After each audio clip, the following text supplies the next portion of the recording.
favor que informe si se oye bien, porque estamos con estos micrófonos que siempre dejan un poco incómodos. ¿Se escucha bien? Calma Buenos caritativa. días. ¿Se escucha Buen día. perfecto? ¿Se oye bien? Sí. Perfecto. Estamos con la última tecnología en micrófonos, por eso yo lo he usado poco. Quería saber qué pasa. Bueno, iniciamos no solo la sesión, sino que inauguramos el comienzo del Instituto de Cultura Notarial con esta sesión. Nos alegra sobremanera la cantidad de gente no solo presente, sino también virtuales. Yo pensé que como los primeros días de clase no suele ocurrir esto, pero ahora veo que sí.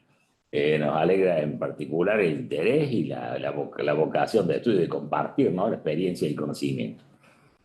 Para el tema de hoy, me han obligado acá en esto que sea yo quien hable. Estaba pensando qué tema hablar, tenía unos cuantos en cartera, como se dice, pero preferí elegir el que tuviera más relación con lo notarial, porque hemos hecho interesantes descubrimientos, si se puede hablar de descubrimientos del ámbito jurídico, en materia de acción reivindicatoria, en materia de usucapión. Pero entre los temas que teníamos preparados ya para seminarios y demás, estaba la famosa minuta insistida, que si bien es cierto que se suele usar, no con toda la frecuencia que corresponde cuando es necesario, ¿no?, sino que a veces se le ocurre, bueno, voy a redactar algo para que las partes conozcan en cierta medida no solo lo que están por instrumentar, sino los riesgos que pueden correr. Y obviamente el tema de la minuta insistida se relaciona totalmente con cuestiones previas. Una de ellas es la naturaleza. A los filósofos analistas no les gusta hablar de naturaleza jurídica, ¿no? Y se nos han enrollado en ese punto. Sí. Nuestro Gabriel Fusco dice eso de hablar de naturaleza jurídica, no parece. Yo creo que sí, que corresponde a la naturaleza jurídica, no lo veo tan inapropiado, porque en definitiva significa encasillar algo dentro de estándares o categorías que ya están previamente establecidas y estudiadas. Entonces, cuando nosotros decimos, por ejemplo, hoy la transacción es un contrato, bueno, de la naturaleza jurídica, hoy es contrato. Antes, en el Código de Vélez, la concebíamos como un modo de extinción de las obligaciones. Hoy podemos decir la naturaleza jurídica de la transacción. Hoy en el Código Civil y Comercial, el artículo 1641, es naturaleza jurídica contrato. O sea que no me parece desacertado hablar de naturaleza jurídica. Y así al hablar de naturaleza jurídica, un tema que está totalmente relacionado con la minuta insistida, es qué naturaleza jurídica tiene el notario. Porque para quienes tenemos razón y decimos que el notario es funcionario público, se hace difícil pensar que pueda liberarse de responsabilidad. Imaginemos un juez diciendo, ojo, yo voy a hacer la sentencia, pero no le garantizo que sea justa, ¿eh? No le garantizo que tenga la validez formal y que realmente se pueda ejecutar. No, ni siquiera lo conseguimos y ni se nos pasa por la cabeza la idea de que un juez pueda liberarse de su responsabilidad, de su mala praxis, que habla de mala praxis judicial también, y cuando se trata entonces traer eso al ámbito notarial, yo me imagino, yo que soy medio fanático de las minutas insistidas, contestarme, usted se está contradiciendo, que es que funcionario público posibilita que este funcionario público se libere de ciertas responsabilidades al hacer algunas observaciones que luego implicarían no poder reclamarle una mala praxis a ese funcionario. De manera que el tema de la naturaleza jurídica del notario, les guste o no, vamos muy brevemente a qué pasa, porque también hemos hecho algunos avances sobre ese punto, tapándoles la boca, si permite la expresión un tanto vulgar a quienes dicen que no es funcionario público, con unos argumentos tan baladíes que llama la atención que todavía se sostenga esa teoría de que no es un funcionario público. Son muy, muy prosaicos algunos los argumentos. Por ejemplo, no recibe sueldo del Estado, cuando sabemos muy bien que hay muchísimos otros funcionarios que no reciben sueldo del Estado y lo mismo no dejan de ser funcionarios. Entonces, frente a las dos tesituras, funcionario público o profesional del derecho en ejercer una función pública, hay una intermedia, ¿no?, que yo la obvio, porque si trabajamos con los extremos, la del centro queda más o menos determinada. Básicamente serían tres en realidad las posturas que hay. Quienes dicen que es funcionario público, quienes dicen que no es funcionario público, y quienes dicen que es un profesional del derecho en ejercer una función pública. Esto lamentablemente surgió de lo más conspicuo de la doctrina notarial. Si ustedes recuerdan la llamada Carta a Buenos Aires, que fue la que surgió con motivo del primer Congreso Internacional de Notariado Latino, 1948, historia, pero una historia que me incumbe mucho. Yo siempre decir, cuando el disertante empieza con mi historia, sonamos un plomazo, ¿sí? Porque es una forma de dilatar. Pero acá no, acá yo creo que todos ustedes lo saben, pero fue iniciativa de Adrián Negri. Yo suelo andar con el PIN, pero ahora no lo he traído, sino se lo trae acá. Que me regaló Eduardo Dalín, porque para mí tiene mucho cariño ese PIN bañado en oro, cosa muy linda. Incluso con el aditamento siguiente, un poco homenaje al amigo Eduardo Dalín, se me pierde. Y me gustó tanto que voy desesperado, que voy a este momento a suscribir y digo, se me ha perdido el PIN de la Unión Internacional. No tengas problema, voy a ver si puedo gestionar otro y de paso voy a pedir uno para mí, que a mí también se me perdió. Y le mandaron los dos pines de la Unión Internacional, así que yo lo tengo todavía, pero ahora no me lo puedo. Lo iba a poner para decir, este es Adrián Negri, quien es la efigie de Adrián Negri, ese pin. Y él fue, en realidad, el creador de la idea de la Unión Internacional de Notariado Latino, más o menos un paladín del notariado universal, diría, el notariado latino universal, nuestro Adrián Negri, que le da nombre a nuestra biblioteca. Se hace amigo, él, con motivo del primer Congreso Internacional, de Rafael Núñez Lago. Un amiguito, cualquier, nada menos que Rafael Núñez Lago, ¿no? Todos los escribanos en particular estamos siempre felices de haber tenido un Rafael Núñez Lagos en la función notarial, porque brindó con una sencillez extraordinaria las primeras doctrinas en materia de notariado latino. ¿No? Diría yo, doctrinas bien científicas, no fundadas científicamente. Porque ya los escribanos de Buenos Aires, Madrid, eran ya famosos en el mundo, tanto que nos pasaron toda su impronta. ¿Cuántos siguen poniendo la escritura? Un lote de terreno con todo lo clavado, plantado y adherido al suelo. Eso viene de España, que tenía el foro, que implicaba una división parecida a la superficie. Entonces yo tenía que decir que, ojo, que lo plantaba. En nuestro código no, porque el principio de verticalidad del código de Vélez, 2510, 2518, significaba que todo lo que está por encima del terreno pertenece al dueño del terreno, no hacía falta. Nosotros decíamos un lote de terreno. No, y a mí me ha pasado, no sé si ustedes, como yo me quiero hacer moderno, yo lo pongo con todo lo que hago de plantado. Y entonces una señora me dijo, pero también la casa me la vende. No sé si les habrá pasado. Uno le explica el principio de verticalidad, que hoy está en el 1945. O sea, para ser más técnico, no corresponde escribir la construcción, salvo en el preliminar, ¿no? Si estamos en el boleto de compra-venta, sí, porque si después me pela el terreno y me dice, yo te compro ese lote de terreno. Y se llevó todos los materiales. De lo contrario, en la escritura, pero ya es definitiva, y se va a hacer tradición en ese momento, no corresponde a esa escritura. ¿Por qué decimos todo esto? Por la importancia que tiene la Constitución española. A tal punto que nos tenemos copiado las fórmulas. Fíjense que esto de cesión de derechos, la cesión, vende, ser y transfiere, también viene de ahí. No está tan equivocada porque la cesión, nosotros la hacemos trabajar para que se cedan las acciones que corresponderían al transmitente. Así, por ejemplo, la acción reivindicatoria, si cuando compro el departamento voy a entrar y me encuentro un ocupante que me espera con una metedadora en la puerta diciendo, eso es mío, no se lo voy a entregar, yo tendría la acción reivindicatoria. Entonces algunos dicen, gracias que el escribano puso que vende, cede y transfiere. En realidad, aunque no hubiese puesto que cede, funciona lo que se llama la teoría de la cesión tácita, defendida sobre todo por la FAI, Sichero, Repeto, una serie de doctrinas, salvo Salvat, ¿no? Pero estaba la idea de que se pudiera existir una cesión tácita. La gran mayoría de la doctrina civil admitía esa cesión tácita. De manera que si vendo un inmueble y resulta ocupado, yo puedo reclamarle al vendedor, o venga, defiéndame, garantía de adicción, ocupe mi lugar, colabore con la defensa, entrégueme la cosa vendida en cumplimiento de contrato, entrega. Y si no, directamente voy, si es insolvente el vendedor y no me va a pagar el daño, ni va a comparecer en evicción porque se mandó mover, ni siquiera lo encuentro, me voy directamente con acción reivindicatoria al actual ocupante. Porque tácitamente, si me planteó la cosa, me habría también transferido la cosa como él la tenía. Y él la tenía con todas las acciones defensivas. Y esto surge de Sichero, que no lo cita Vélez, sino que Sichero cita a Vélez en la nota del 2109, que es una nota preciosa, donde dice Vélez, si se transfiere una cosa sin ninguna limitación, significa que le he transferido la cosa cum omnia sua causa. Hay una que me gusta por el latín, vieron que siempre estoy inventando a veces, si no lo sé, lo invento, pero tiene que ser el latín. Cum omnia sua causa, que significa con toda su causa.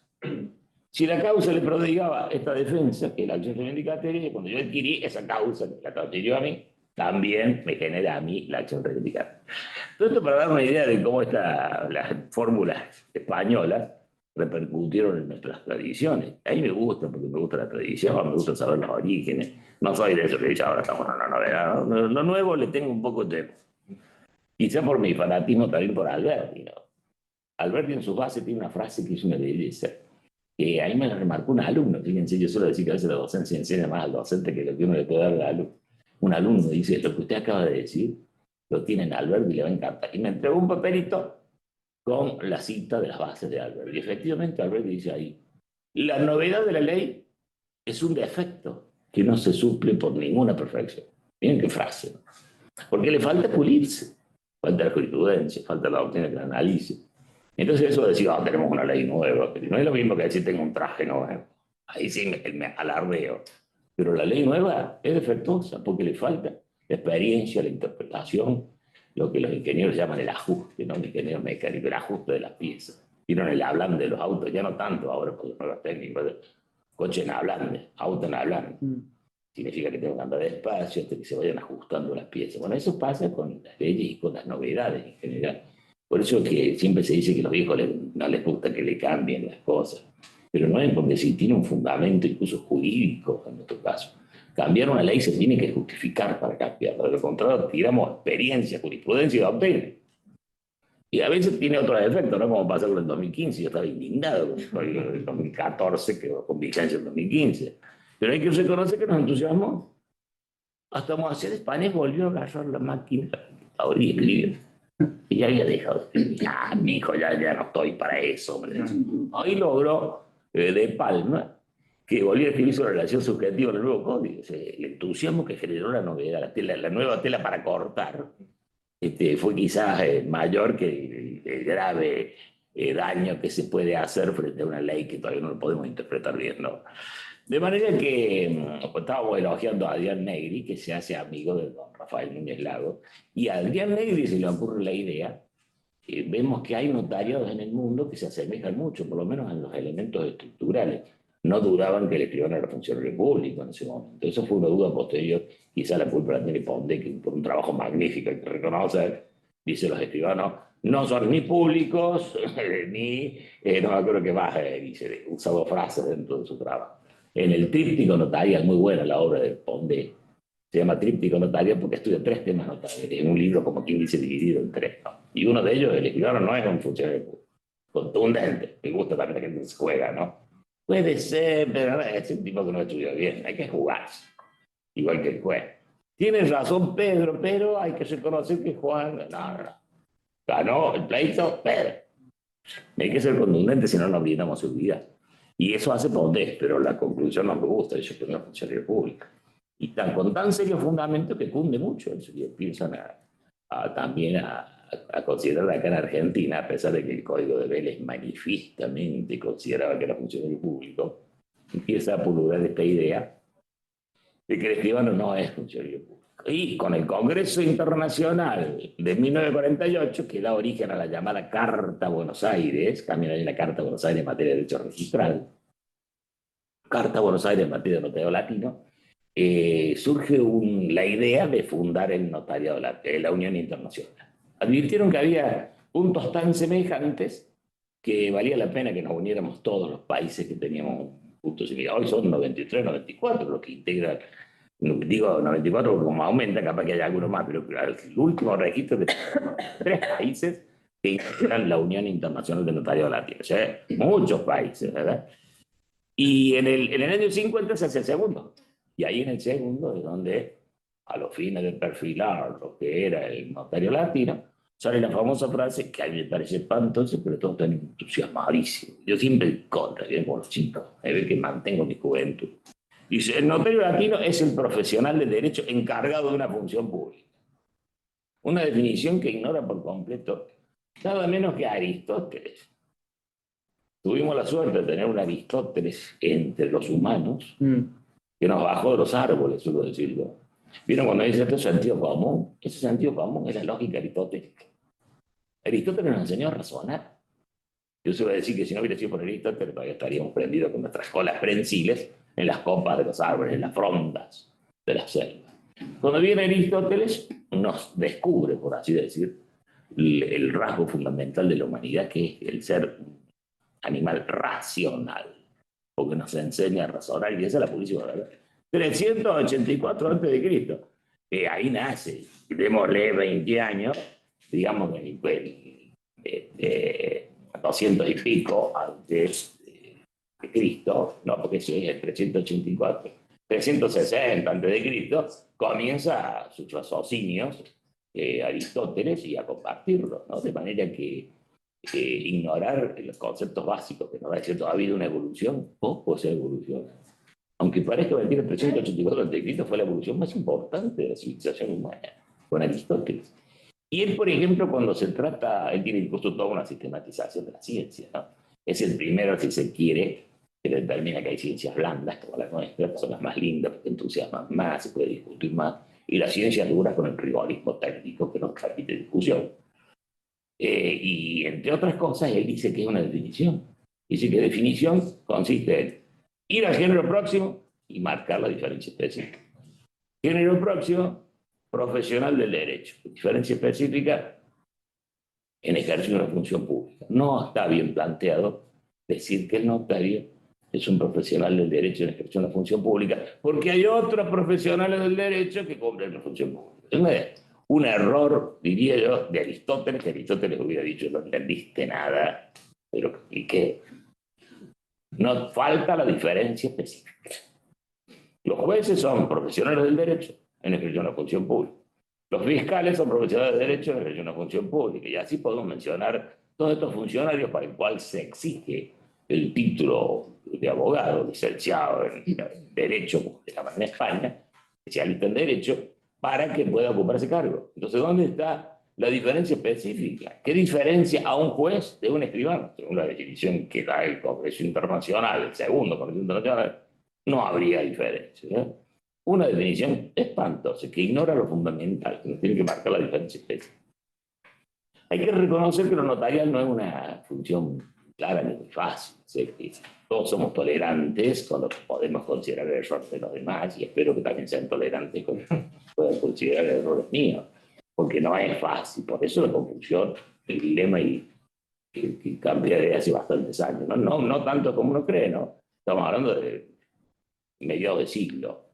Mediados del siglo pasado, alrededor de 1950, comenzó a pensarse que el escribano no era funcionario público. Antes no lo dudaba. No íbamos a ver el Sarfield, cuando habla de responsabilidad refleja de los agentes del Estado, dice: el Estado responde por las inconductas de sus agentes. Y pone una notita, que es lo que más me gusta porque es indirecta la nota. Yo se va a decir que lo indirecto a veces llega más que lo directo. Cuando los que sean padres sabrán muy bien que decirle al chico: no haga esto, a veces si es rebelde, significa hacelo, porque mira la atención que te pone tu padre que la que lo haga. Entonces tiene que ser indirecto. Si uno le habla bajito a la esposa: mira qué bien este chico, cómo no salió de bien, qué inteligente, qué bien anda en el colegio. El chico se va a ver enseguida, no. En cambio, si lo decimos directamente, no. Aunque parezca mentira, eso yo noto en la nota de Vélez, porque no está diciendo en el artículo, el escritor de funcionario público, lo pone como ejemplo. Dice: los agentes del Estado responden, el Estado responde frente a las inconductas o desaciertos de sus agentes. Y en la nota 1112, leanlo, dice, por ejemplo, no es textual, por ejemplo, los escribanos públicos. O sea que está más que dicho que para por lo menos una interpretación voluntarista de Vélez, el escribano funcionario público. Y de hecho toda la doctrina de aquella época ni se lo cuestionaron. Un Salvat que escribe en el año 1930, 1933, un Lafay, 1926, todos ellos están contestes en la funcionalidad pública del escribano, no lo dudan. Hoy en día, sin embargo, quizá algunos de ustedes que no estén muy metidos en la parte de investigación crean que es pacífico decir que funciona público. En Córdoba lo hemos puesto así. Es más, me hago el interesante diciendo que a lo mejor he influido mucho. Y como daba clase en las dos más importantes universidades de Córdoba, yo lo explicaba así, ni siquiera decía: Hay una discusión, sí, hay algunos que dicen, otra es funcionario. Porque tengo la obligación de explicar mis convicciones. Les doy un detalle de los otros equivocados, pero nuestra opinión es que es funcionario público. Hay que reconocer que vamos a citar a algunos autores de nota que lo consideran, o sea, aunque, pero no son escribanos. Lo importante es que sea escribano, que lo digan. Yo recuerdo haber citado a José María Aurelia, que somos grandes amigos, Nelson Cosari, Luperá, para que vengan a dar un seminario, y entre ellos estaba la función pública. Todos ellos dijeron que no era funcionario público, que no se pare. Le dije a Aurelia, no se pare, ¿qué corno te traje? Vamos a arraigar la idea de que era funcionario público. Por supuesto que broma, se lo dije. Todos ellos están contentos en que no es funcionario público. ¿Y qué argumento nos da la doctrina? Uno de los argumentos dice que el escribano no dice la voluntad del Estado. Y eso es firme, ¿no? Con eso. Y eso fue lo que me dijo Aurelia, me acuerdo que estábamos caminando la noche en el hotel que en la esquina de San Jerónimo. Bueno, no me acuerdo si el hotel, pero recuerdo la escena que estábamos ahí. Y dice, no podés decir que es un funcionario público, porque el funcionario público dice la voluntad del Estado. Claro, acá se ve la complejidad de la función notarial, ¿no? Y yo le digo, ¿y vos crees que el juez dice la voluntad del Estado? A veces sí. Cuando va el presidente y le dice, esto para allá lo hace. O el gobernador le dice, no me vas a soltar a esta, ¿eh? Y cada uno lo tome porque hasta el género apunta a casos concretos. No me vas a soltar a esta, por favor, le dice el gobernador. ¿Estaría diciendo la voluntad del Estado? No, el juez tiene que ser totalmente independiente. ¿Qué es lo que tiene que hacer? ¿Cuál es la orden que recibe del Estado un juez? Resolver los asuntos con justicia. ¿Cuál es la orden que recibe el escribano del Estado? Redacte los contratos que a ustedes le pongan a su disposición con total veracidad. Lo que más rescato de la función notarial es la verdad. Por eso no puede haber un escribano mentiroso. Si hay algún escribano mentiroso, le pido, por favor, que renuncie. Se pone en jaque nuestra función. La esencia del notarial es la verdad. La autenticidad, la presunción de verdad. Dice Mengual y Mengual. De manera que un escribano mentiroso es altamente dañino. No hay que defender. Hay que denunciarlo al mentiroso. El que se equivocó lo vamos a perdonar, todos nos podemos equivocar. Pero el que miente deliberadamente es gravísimo. No sé si se dan cuenta de esto. El médico que mata, el juez injusto, son las esencias funcionales que no se pueden perder. De manera tal que cuando nos dicen que el escribano no recibe orden, no es, dice del Estado, sí dice del Estado. ¿Qué me dijo el Estado? Redacte con veracidad los contratos que se pongan a su disposición. Verifique con verdad las constataciones, artículo 310, nos vamos a las actas. Eso es lo que nos está diciendo el Estado. No lo hacemos porque sí, lo estamos diciendo porque el Estado a través de las leyes nos está exigiendo eso. Ahí está la orden que recibe el Estado, ahí está el cumplimiento de los fines del Estado por parte del notario. No cabe ninguna duda que esa es la función que tiene el notario. Dice, elabora documentos que de quiénes son, el protocolo del Estado. Resulta que no, me imagino yo al Estado, porque lo personifica, ¿no? Porque el Estado somos todos. No es solamente la autoridad, no somos todos. Yo me imagino al Estado como si fuera una persona diciendo, dale a Juan que redacta lindo que haga la escritura. No, está eligiendo especialmente y lo selecciona de una manera tan extraordinaria que más de uno lo ha padecido. Yo lo padecí para poder ser escribano. Encima se vencen los plazos, vienen los certificados, tienen un plazo. Hemos llegado a llorar alguna forma por no poder hacerlo. Y después el principio de inocencia torcido. Se presume que usted es culpable, pruébeme que es inocente. La máxima romana, equilibet presumitur justus, acá no se hace. Todo se presume justo, no. Se presume injusto porque usted pruebe que es justo, que es bueno, en el sentido, ojo, abrimos que lo justo, para el latín es la bondad, ¿no? La bondad, el hombre probó. Pruébeme que es justo, le dice. ¿No? ¿Por qué tengo que hacer pedir a todas las fiscalías? ¿Es que no tengo ninguna causa? Bueno, ¿por qué tengo que pedir eso? Por el rigor. Y hay un fallo muy lindo que surgió con motivo de un escribano que había sido destituido, si no me equivoco, no hacía matricidad, los hacía en papel romanía, las escrituras hermosas, les salían las escrituras, romanía no tenía protocolo. Lo destituyen, plantea recurso. ¿Y quién lo destituyó? Hay que aclararlo, yo soy un fan de Lidia Lasagne.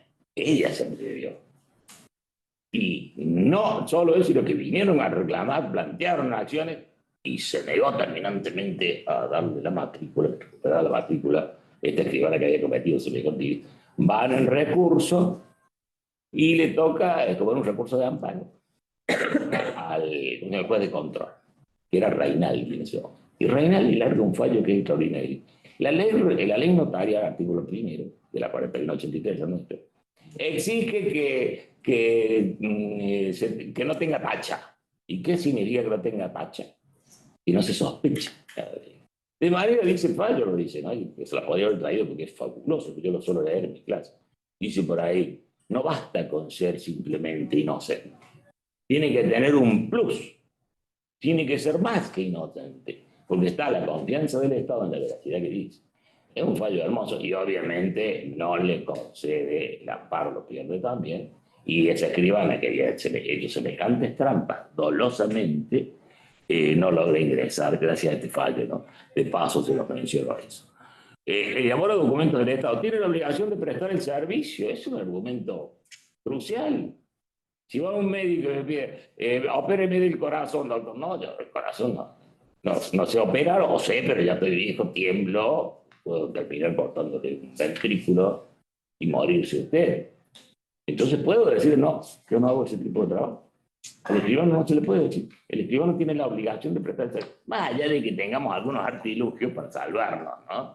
Pero nunca digan que son especialistas, porque el escribano no puede ser especialista. Artículo 11 de la ley 4183. Tiene obligación de prestar servicio.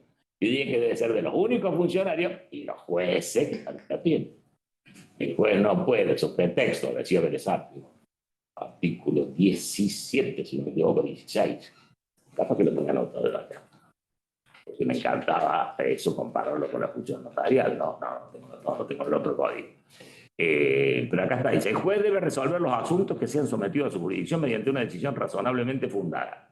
Pareciera que está apuntando a que tiene que ser razonable su función, pero en el Código de Vélez, esto está tomado del 15 o 16 de Vélez, Vélez decía, el juez no puede, sobre pretexto de oscuridad o vacío de la ley, dejar de resolver el caso. Obligación de prestarse al típico de la función pública. No puede decir, no, yo no hago fideicomiso, que yo no lo haría. Me parece una porquería. A mí que son complicados, son trasplantados del derecho anglosajón, entonces no terminan de encajar dentro de nuestro sistema. Pero yo no puedo decirlo, si yo no hago fideicomiso, tengo que hacer fideicomiso. Estoy obligado por el artículo 11 de la 4183. Si eso no es un funcionario público, ¿cómo me van a obligar si soy simple profesional de derecho? Y la designación por el Estado. No basta con que yo tenga un título habilitante. El Estado me tiene que decir, usted va a tener un registro, está encargado de llevar ese registro. Y es más, hay una responsabilidad de doble reacción, que se va desdibujando culpa de esto que nos ha tirado todo esto del concepto de que no es funcionario público. Pero incluso la Corte Suprema de la Nación tenía bien en claro que cuando el escribano incumplía había una acción del damnificado, daño y perjuicio, factor de atribución, la culpa, artículo 1724 del Código Civil Comercial, negligencia, ¿se acuerdan todas esas negligencia, impericia? Me falta una que no saben. Para no seguir con el flujo de la conversación, no voy a poner a pensar cómo era, pero tenía que tener su factor de atribución, que no era objetivo, sino que había que encontrarle la culpa. Y la Corte Suprema llega a decir en varios fallos, el último que yo encontré, que era medio viejón, pero no tanto, puedo pensar, si no me equivoco, en 1998, o sea que hace ya unos 20 y pico de años, donde sin quererlo, de manera sesgada, dice, el escribano como funcionario público debe estar... Sí, no era lo central, pero la Corte llega a decir como funcionario público. O sea que estamos con cierto respaldo de alguna manera. Están también dentro de nuestra tesitura, y yo se va a hacer un distinto que es medio odioso. Doctrina encumbrada y doctrina no tan encumbrada. Quienes echamos en la doctrina no tan encumbrada, acudimos a la encumbrada para dar un poco de mal argumento de autoridad. Entre nosotros, como hace Fanés, él no dudaba que era funcionario público. Nos vamos más al ámbito nacional que en el Bajar de Carlucci, Elena Hayton. Estamos hablando incluso que Manuel Carlucci es miembro de la Academia Nacional de Notariado.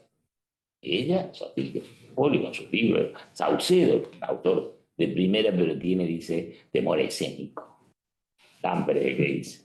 No he podido conocer nunca a Saucedo, le digo al viejo Lambre, que ya murió. Me dice, lo que pasa es que él tiene temor escénico, solamente escribe, pero nunca aparece ni en los congresos, y efectivamente nadie lo conoce a Saucedo. Es como piñón fijo, nadie sabe. Pero leemos sus libros. Y él también sostiene que es un funcionario público. O sea, tenemos doctrina encumbrada. Jorge Moseiturra, hace de España, Belucio, Augusto César Belucio. Y seguramente va a haber algunos más que en este momento no los tengo presentes porque no los he anotado eso. No se crean que somos poquitos los chicos, somos varios por lo menos los chicos, y algunos de encumbia. Pero además, considerar que el escritor no es funcionario público es de gravedad institucional. Esta palabra no es una expresión así nomás, es una expresión técnica. Ustedes saben que en el lenguaje vulgar nosotros decimos cosas cuando estamos hablando que traen esa cosa que está allá arriba, que es lenguaje vulgar. Pero en el punto de vista jurídico tiene su expresa acepción. Artículo 16 del Código Civil y Comercio, cuando dice cosas y bienes, hace una distinción. Entonces, si bien es cierto que la palabra está extraída del vocabulario vulgar, tiene una acepción técnica específica que es la que debemos usar. Acá cuando nosotros decimos que es gravedad institucional, es técnica también la expresión. ¿Qué significa? Que no repercute solo en la opinión de la doctrina esto, de decir, ¿es funcionario público o no? Sino que trae otras consecuencias que en algunos casos pueden ser muy graves. Una de ellas es el 291. El 291, que nos habla de lo que Pelosi llamaba incompetencia en razón de las personas. Dice el 291, el carece de validez el instrumento público en el que el autorizante, no dice funcionario público, ni dice privado, no dice en que el autorizante es parte interesada o solo son sus parientes del cuarto grado por consanguinidad, según familiaridad, o su conviviente. Eso está dicho para los funcionarios públicos. Entonces, si el escritor no es funcionario público, yo ya le hago las escrituras a mis hijos, a mi padre, a mis hermanos. O sea, ahí se ve la gravedad institucional de decir semejante mi padre. Y otro quizás más grave, el caso Almada, resuelto en el Tribunal Superior de Justicia de Córdoba, donde quien lo resolvió fue una penalista, y una penalista encumbrada, la doctora Tarriti, Aida Tarriti, profesora de Derecho Penal, académica, tenemos, nos encontramos, somos amigos, besitos de acá, besitos de allá, pero no dejamos de reprocharle, se lo puede hacer en público, que ella diga que no es funcionario público notario, porque fíjense la consecuencia que trajo acá, en este caso particular, el caso Almada, escribano que había sido, se habían probado varios delitos, obviamente tenían que destituirlo, en el acto sacado de la función notarial, y él pidió la famosa probation, que es en realidad la suspensión de la causa prueba, artículo 76 bis del Código Penal. Pide eso y el juez le dice, de ninguna manera, como funcionario público, no me alegró que un juez dijera que era funcionario público, pero va en casación, creo que en casación, claro, tiene que ser casación, al Tribunal Superior de Justicia, y ahí la vocal preopinante, que es la doctora Tarrito, que se pasa un fallo hermoso, clarito en el tema, parece que se olvida de leer el artículo 77 del Código Penal. Porque en el 76 dice, solo se puede aplicar la probation mientras no sea un funcionario público. Y para que no haya duda, tampoco en la notaria no se mete el legislador penal a decir si es funcionario público o no. Dice a quién se considera. Se considera, a efecto de este código, se considera funcionario público a todo aquel que ejerce una función pública. De manera que estemos en una u otra tesitura. Como nadie duda, absolutamente nadie, que la función es pública. La función es pública, la duda y la discusión, eso decía el notario, funcionario público. Resulta realmente absurdo que una penalista admita la probation cuando la razón de la ley es evitar que siga ejerciendo a alguien que sospechamos puede cometer ilícito. Esa es la finalidad, la ratio legis del artículo 76 cuando plantea la excepción al funcionario público. Por eso hablamos de una gravedad institucional, ¿no? El 77 lo tengo acá, incluso yo como transcripto como para leerlo. Dice, por el 77 del Código Penal. Por los términos funcionarios públicos y empleado público usados en este código, se designa todo el que participa accidental o permanentemente en el ejercicio de funciones públicas, sea por elección popular o por el nombramiento de autoridad competente. Hasta el empleado público tiene prohibida la probation. Resulta que el escribano sí le da la probation. Es absurdo, Yo me permití decírselo a la doctora también, que la tenía delante, cuando se dio una charla en el 2015. Le digo directamente, lamentablemente hay una mala interpretación, fallo Alma, y con todo respeto a la doctora Tarriti, la tenía ahí delante.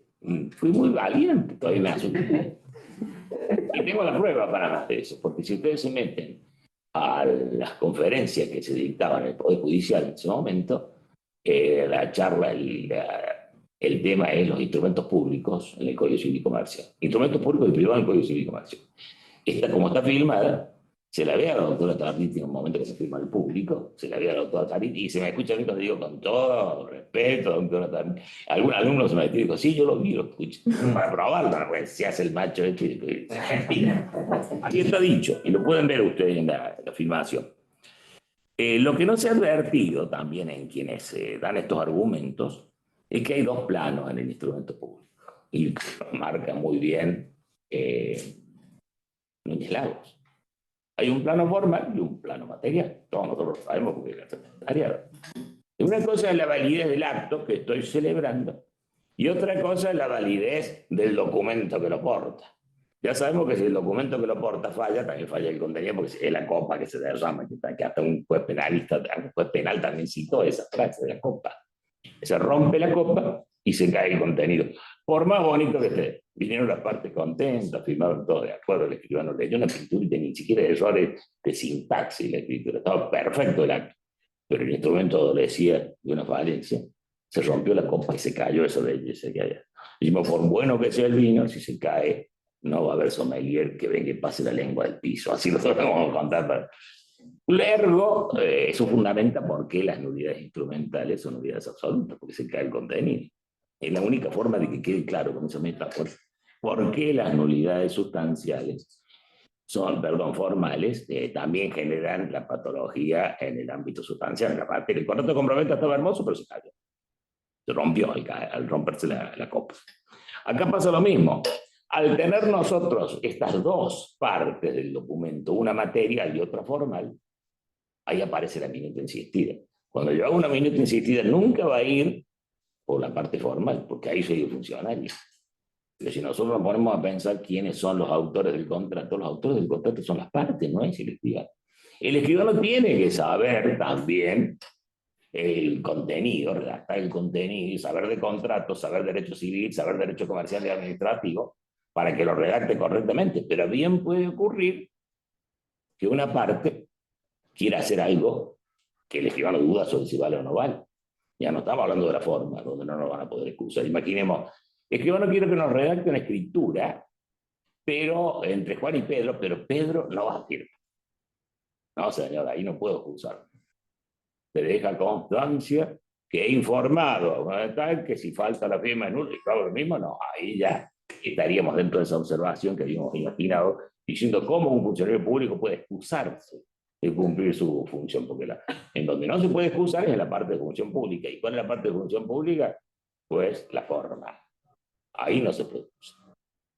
Bien. A cambio de hacer la escritura 120, vamos a hacer la escritura 127, vamos a poner otra fecha distinta, nulidad instrumental. A veces es difícil de probar, pero es nulidad instrumental, eso no lo puede hacer. Informo que correspondería a la fecha tal, pero las partes eximen de responsabilidad si le pongo una fecha anterior o posterior. No se puede. Fíjense la trascendencia que tiene esta. Se citan dos líneas que dicen Núñez Lagos. Hay dos planos en la función notarial. Uno formal y otro material. El material, los dueños de la parte material, del contenido, son las partes. Ellos tienen todo el derecho del mundo a correr el riesgo que quieran. Podemos dar algunos ejemplos, que algunos los he tenido directamente, y he tenido la valentía de hacerlo, porque también hay que tener coraje. Es muy fácil que el notario diciendo no. Ahí había un escribano que me decía, escribano joven, yo tengo el no fácil. Y lo explican algunos profesores. No, hay que tener el sí fácil, porque estamos cumpliendo una función pública. Imagínense que el juez tenga el no fácil. No, yo no me meto en esas cosas. ¿Qué problema de divorcio? No, un daño y perjuicio, no, una violación, no, me impresiona. No, yo no voy a participar.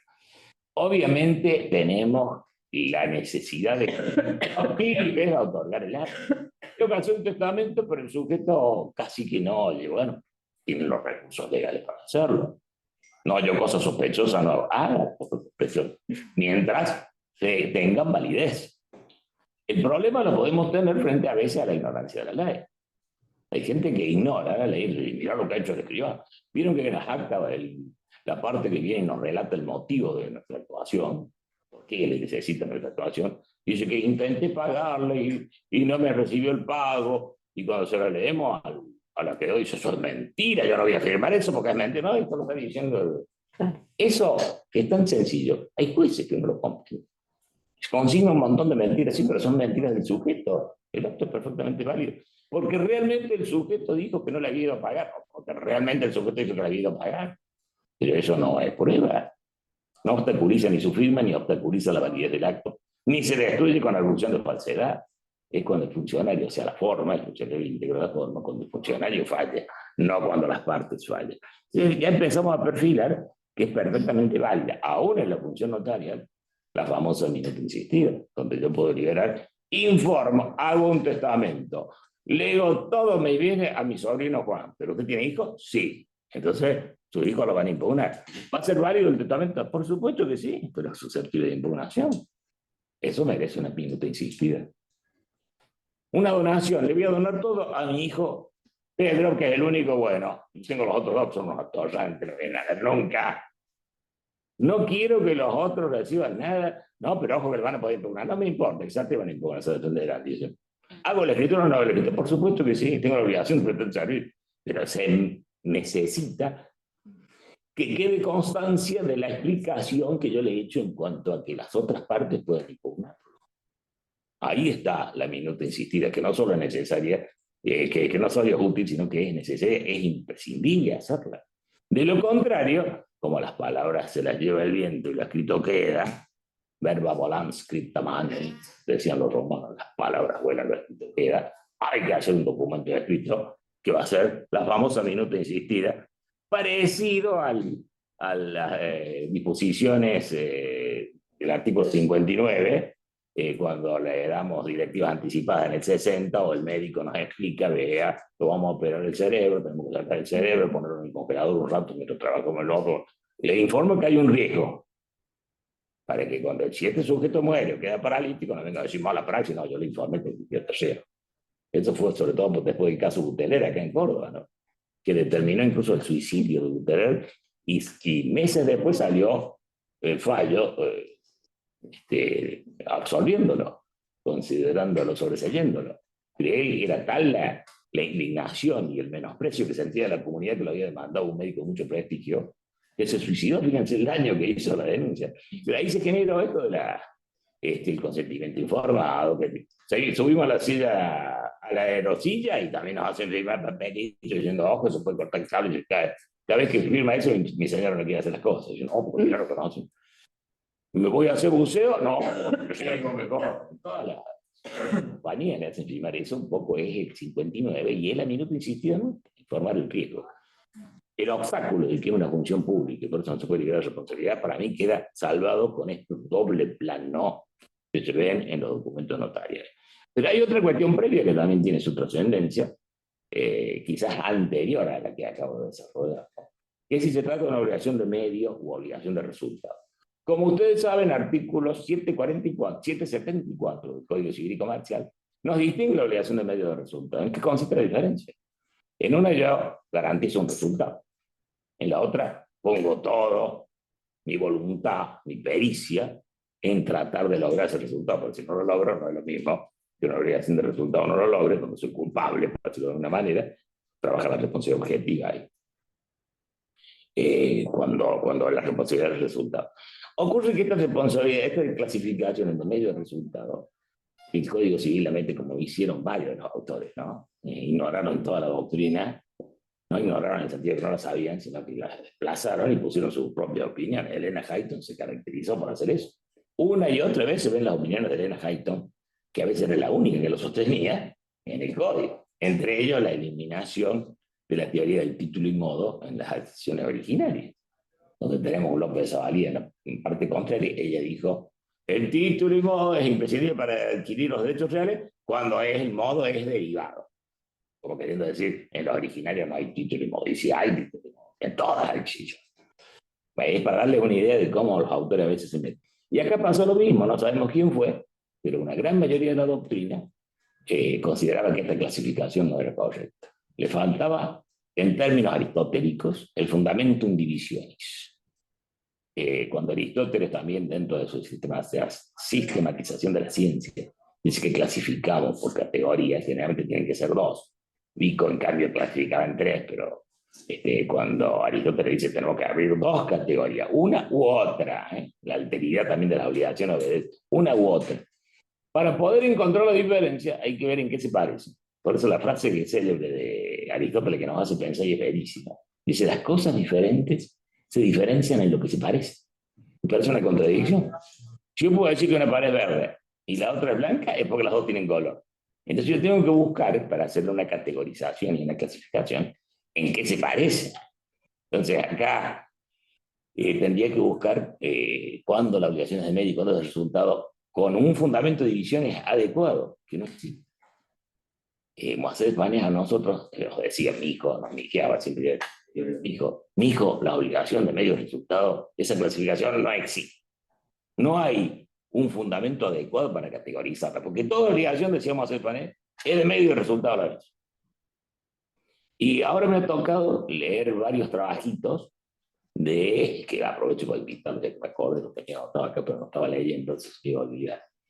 Viene a Córdoba a incorporarse a la Academia Nacional de Derecho y Ciencias Sociales de Córdoba, Rodrigo Padilla, que es un muchacho relativamente joven. Yo digo relativamente joven ahora porque mi esposa cuando le dije, un joven que tiene 50 años, me dice, claro, me parece que como uno está viejo, ya estoy rondando por los 70, me parece una criatura. Cuando digo que es joven, bueno, capaz que ande por cerca de los 50, me parece que Rodrigo Padilla, que es brillante, son unos trabajos brillantes. Es doctor en la Universidad de Salamanca, en la Universidad de Navarra, en la Universidad del Tucumán, ha sido discípulo de López de Zavalía. Es un joven, con la salvedad que acabamos de hacer, brillante. Y él viene a incorporarse como académico correspondiente por la provincia de Tucumán a la Academia Nacional de Derecho de Córdoba. Y he tenido la suerte de ser el encargado de presentarlo. Entonces, para no presentar a alguien que conocía poco, porque la verdad es que había leído poco a sus obras, me puse en biblioteca, otras por internet, por otro, y leí toda la obra de Padilla, que realmente estoy en condiciones de asegurarlo ya a nivel personal, que me pareció brillante. Se ve que es un tipo que se la pasó estudiando. Entre otras cosas, dice que la madre le decía, no te cases, porque prefiero tener hijos del intelecto antes que ser más abuela, que ya tienen, no sé, 9, 10 nietos. Es broma, se lo decía obviamente. Esa es la explicación que da para decir por qué no se casa. Pero encuentro entre sus páginas, sobre responsabilidad civil del abogado, en la siguiente frase, fíjense qué lindo, me encantó cuando lo encontré, por eso lo rescaté para decirlo acá. Dice, todas las obligaciones son de medio y de resultado, a la vez. Medios en tanto comprometen el actuar diligente del sujeto en cuestión, se trate de un deudor profesional o de un deudor profano, sea abogado, sea médico, interés, pero comprometen el obra. Y de resultado, puesto que tienden a la consecución de la prestación en tanto que contenido de la obligación. Siempre se deberá analizar el comportamiento de la persona, conducta obrada, con respecto a lo que debería haber realizado conducta debida. Cuando encuentro esto en Ramos Padilla, me acuerdo enseguida, vamos a hacer diciendo, mi hijo, esa clasificación no existe. ¿Y en qué puede repercutir esto? Que si la obligación es de resultado, como lo dicen muchos escribanos, destacados, no vamos a dar nombres, conocidos, dice, el escribano asume una función de resultado. Redactar un documento válido. No es cierto. No es de resultado. Es de medio. Poner toda la diligencia. Para eso estudia, para eso estamos reunidos y nos pasamos las experiencias. Ahí está la diligencia que pide el artículo 1724, mejor dicho, que cuando no se cumple lo hace responsable, ¿no? Por culpa, impericia, imprudencia, negligencia, todo eso que se reculpa en sentido amplio, y está el 1724. Si la obligación fuera de resultado, la responsabilidad objetiva. Miren cómo repercute. Por más que digamos hay dos planos, uno estructural, lo formal, donde siempre responde el escribano, y otro material donde no responde siempre si ha prevenido, dice no, porque el escribano asume una obligación de resultado. Y cuando la obligación es de resultado, que no participamos de esa idea, no por haber leído Rodrigo Padilla, sino por Moisés Panes, ¿no? Haber tenido el privilegio de estar al lado de Moisés Panes, que me haya aceptado, que me haya tachado en los trabajos, eso enseña, es un verdadero maestro, ¿no? Siempre lo homenajeo que puedo, porque más allá de algunos defectos que podemos tener todos, él también los tenía. Sin lugar a dudas, el aporte jurídico que hizo, sobre todo formando sus discípulos, Vallespino, Pizarro, Manuel Cornet, sus discípulos que son ahora sus continuadores de su magisterio. El haber estado al lado, yo ya estaba convencido de que la obligación de medios resultados existía, por eso me gustó cuando encontré a Rodrigo Padilla. Pero si nos vamos a 1724, vamos a ver que cuando la obligación es de resultado, es intrascendente, lo dice muy bien en ese punto. Si lo olvidé, 1724. Siempre que busco un artículo en ese edificio, acá dice, son factores subjetivos de atribución. No, el 1723, perdón. Cuando de las circunstancias de la obligación o lo convenido por las partes surge que el deudor debe obtener un resultado, su responsabilidad es objetiva. ¿Y qué significa que es objetiva? Que nos tratamos de los factores de atribución. No interesa si hubo culpa o dolo. Usted tenía que conseguir un resultado y no lo logró. Fíjense entonces que para los escribanos porteños están tratando de sacarse responsabilidades de encima. Es una contradicción tan absurda. Porque ¿quiénes hicieron fuerza para que desapareciera la fe de conocimiento en el ámbito notarial? Y yo creo haber sido el único que lo defendía, la fe de conocimiento. Le daba valor, le daba un plus. Decían, los jueces no dan fe de conocimiento, hagamos lo lindo, no lo malo. Es como cuando alguien incumple con una obligación y si nadie lo hace. Me acuerdo que con un escribano no había tenido el título antecedente de la vista. Pero si vos sabés que todo lo hace. Bueno, no, hagamos lo bueno, no lo malo, que hacen todo. Y eso era malo, eso era un defecto. Bueno, acá pasa más o menos lo mismo en ese razonamiento.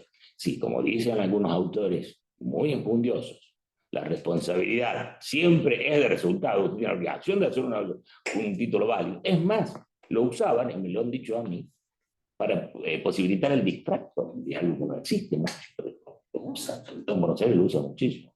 Como el resultado era un título válido, si el título no es válido, eso fundamenta el distracto. Entonces se puede utilizar casi como modo de adquirir un distracto, porque el resultado era un título válido y el título resultó nulo. Lo usaban para cuando se realizaba una donación, antes de que se modificara bellísimamente el 2458, entre otros, el 23, el 20 y 23, 06, me parece que es el 2309. 26, 2386. 2386 puede ser, sí. Que es el que hablaba de colación Y cambia. y cambio. Antes que se modificara eso, la donación era un título que nadie lo quería hacer. Y preferían mentir. Es más, enseñábamos que había que mentir, porque el legislador, por eso lo habíamos llamado simulaciones legítimas, no lícitas, una simulación legítima.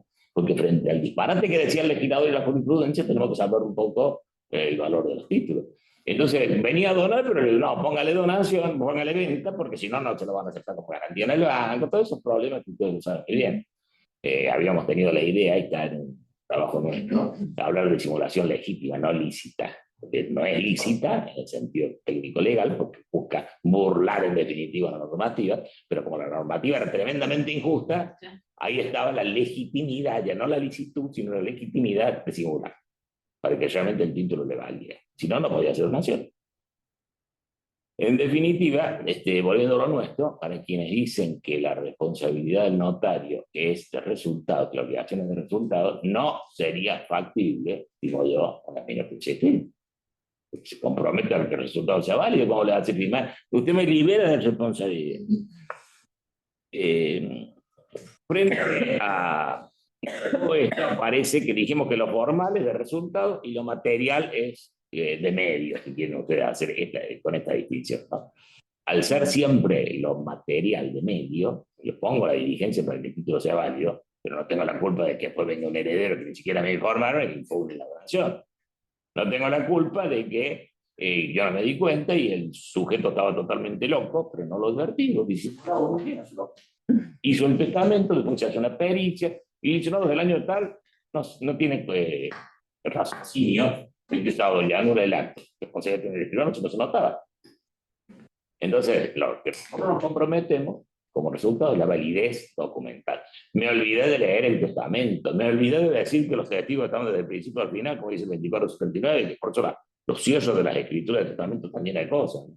Son como 5 páginas, cierres de que tengo que decir, que asistieron desde el comienzo, lo vieron firmar, lo escucharon ratificarse, y lo llenamos de cosas para que no nos vayan a cuestionar. Ahí está nuestra responsabilidad de lograr la validez del documento, pero el contenido no tiene nada que ver. Y esto se relaciona también con la autenticidad y la veracidad, conceptos muy confundidos, ¿no? Nosotros en clase ponemos autenticidad, validez. Parecen lo mismo, pero no son. La validez del acto. Lo que nos confunde es que si hay alguna cuestión instrumental, también el acto se anula, aunque el acto haya tenido todos los elementos materiales para su validez. Eso confunde un poco, pero resulta imperdonable que esa conclusión la tenga el legislador. Yo recuerdo que el Cárdenas Quirós, un consulto peruano que vino mucho por porque era muy amigo de José Pan, él decía, normalmente el juez es un ignorante. El legislador siempre es ignorante. No. Y va de suyo como ejemplo el artículo 39. No, puede ser que me acuerdo. A ver si lo tengo todo, creo que no.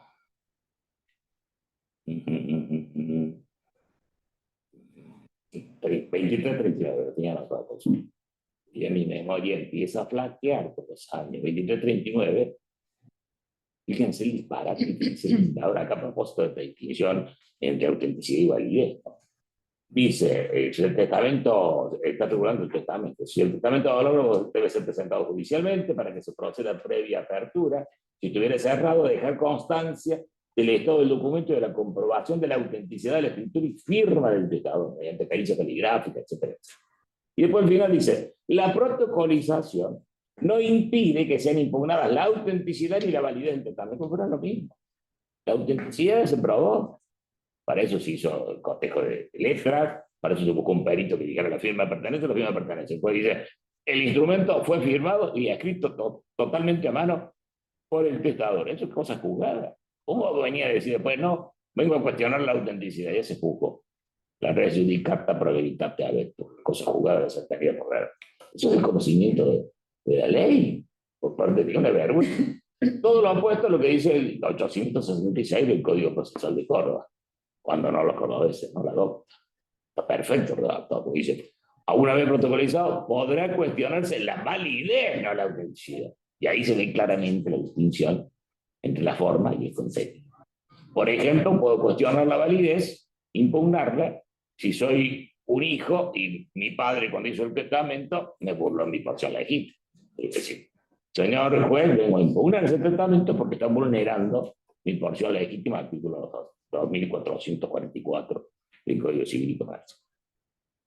El consentimiento médico informado del artículo 59, y ya estamos llegando ahora, vamos a ir a las normas concretas que están implicadas en nuestra menor tensiosidad. Artículo 1720, se los leo. Lo tengo acá para escrito para entregar el código. Sin perjuicio de disposiciones especiales, dice el 1720, el consentimiento libre e informado del damnificado, en la medida en que no constituye una cláusula abusiva, libera de la responsabilidad por los daños derivados de la lesión de bienes de impuestos.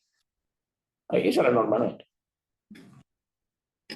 Se le da un documento en el cual el particular dice, yo por ejemplo me inicio a insistir en la palabra conozco, una cuestión de estilo. Conozco que la escritura no redactada por el ciudadano de tal, adolece de la siguiente circunstancia o adolece de tal cuestión o corre el siguiente riesgo.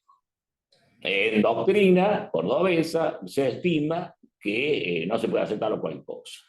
Un ejemplo hermoso sería hoy, me pasó en la realidad, viene a aceptar una persona a quien se le ha ofrecido, de hecho la oferta de donación, viene a aceptar hoy.